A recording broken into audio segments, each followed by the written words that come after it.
ओम श्री सिद्धभैरवाय नमः. बघा आज काय आहे, लहान होलिका उद्या मोठी होलिका. आता ही होलिका भक्त प्रल्हाद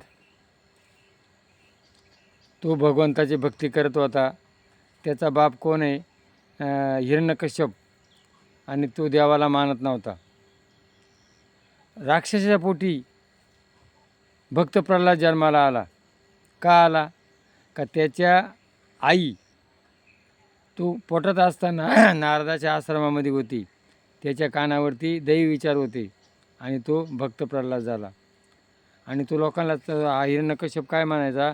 मीच देव आहे, मलाच देव माना. आजही जगामध्ये काही लोकही हम ब्रह्मास्मी, मलाच देव माना. ते देवाला मानते नाही. तो काय माझा बाप देव नाही, देव वेगळाच आहे.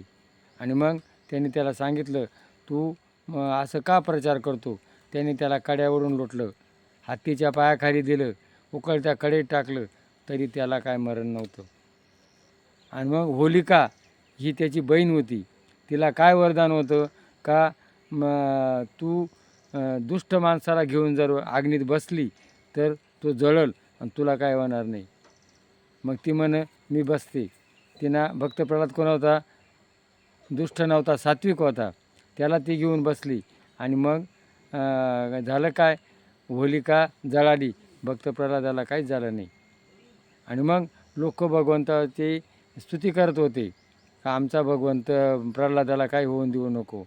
आणि मग भक्त प्रल्हाद वाचला. लोकांनी काय केलं? आनंद उत्सव साजरा केला.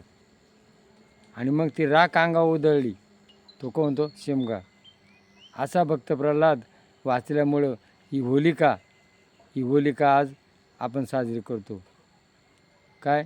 आणि ही होलिका करण्याकरता आपण काय करतो? लाकडं करतो.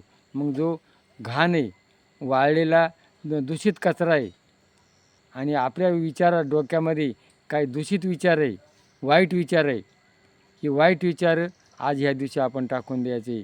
आपण कोणाचं चांगलं करा, जगा आणि जगू द्या. मी खाईन आणि त्याला देईल, ही संस्कृती उभी करा.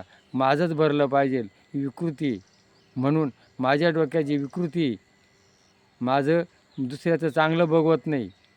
आणि मग चांगलं करा, चांगलं बघा, चांगलं राहा. थोडं तूही खाय, थोडं त्याला दे. ही विकृती दूर करण्याचा हा आजचा होलिकेचा सण आहे. या होलिकेमध्ये आपले वाईट विचार सोडा आणि चांगले विचार घ्या. हे जर पटलं असेल तर क्लिक करा. जय भैरवनाथ.